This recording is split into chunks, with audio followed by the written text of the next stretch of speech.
அருட்பெரும் ஜோதி ஐப்பசி மாதம், துலா மாதம், துலங்கும் மாதம், ஐஸ்வர்யம் பெரும் மாதம், பாவங்களை போக்கக்கூடிய தெய்வீக மாதம், தீபாவளி திருநாள், கந்த சஷ்டி போன்ற தெய்வீக நாள் வரக்கூடிய இந்த மாதத்தோட சிறப்புகள் என்ன, இந்த மாதத்தில் நீங்கள் செய்ய வேண்டிய மிக சூட்சமமான ஒரு பரிகாரம் என்ன என்பதை இந்த பதிவில் உங்களுக்காக பதிவு செய்கிறேன்.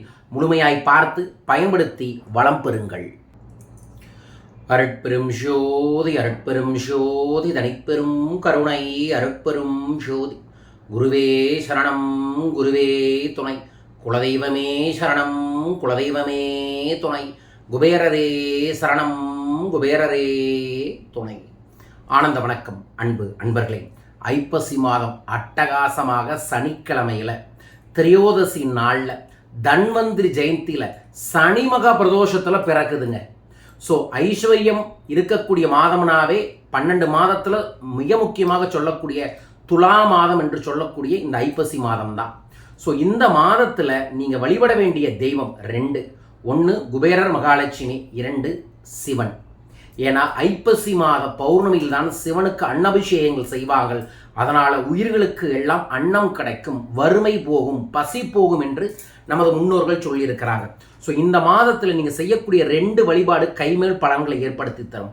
முதல் வழிபாடு, தினமும் நைட்டு படுக்க போகும்போது கையளவு பச்சரிசியை எடுத்து மனமாற உங்களோட குலதெய்வத்தையும் அண்ணாமலையாரையும் வேண்டிக் கொண்டு அந்த பச்சரிசியை ஒரு பேப்பரில் கட்டி தலகாணி கடியில் வச்சு தூங்குங்க.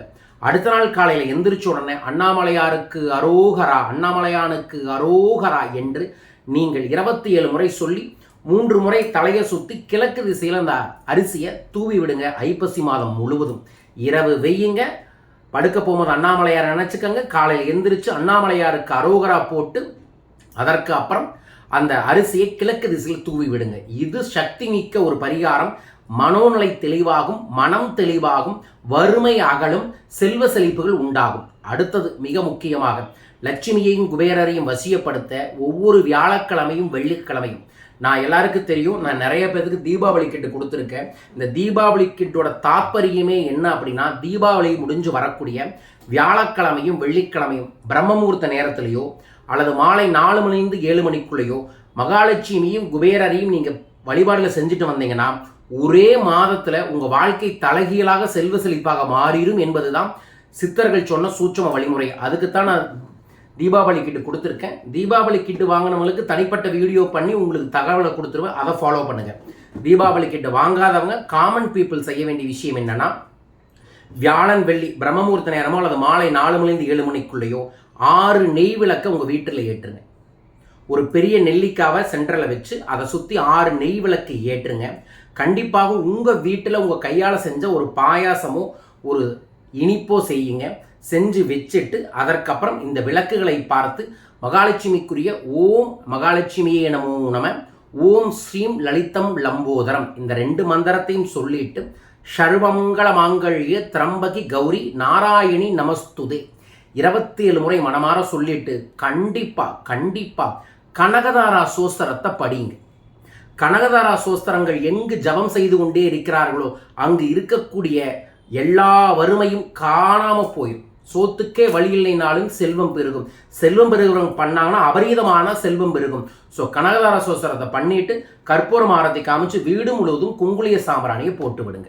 ஸோ இதைய ஐப்பசி மாதம் வரக்கூடிய எல்லா வியாழக்கிழமையும் வெள்ளிக்கிழமையும் தொடர்ந்து செய்ய உங்கள் குடும்பத்தில் அற்புதங்கள் ஏற்படும். அற்புதம் நிச்சயமாக ஏற்படும்.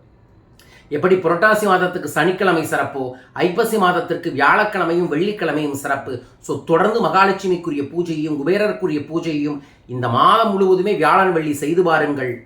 கார்த்திகை பிறக்கும் போதே உங்கள் வாழ்க்கையில் சகல செல்வங்களும் பெருகக்கூடிய வாய்ப்பை இந்த பிரபஞ்சம் ஏற்படுத்தி தர வேண்டுமென பிரார்த்திக்கின்றேன். மறக்காமல் இதை கடைபிடியுங்க.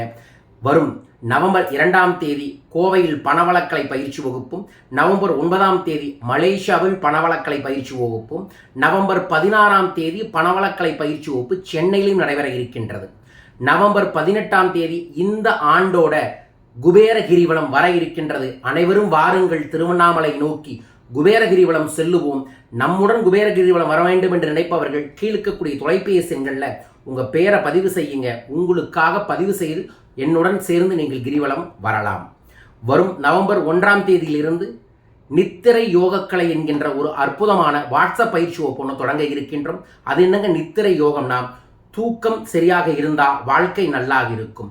உங்கள் உறக்கத்தின் மூலமாக உங்கள் ஆழ்மனதை தூண்டி அதன் மூலமாக செல்வ செழிப்பான வாழ்க்கையை உங்கள் வாழ்வில் கொண்டு வரக்கூடிய ஒரு அற்புதமான பயிற்சி வகுப்பு.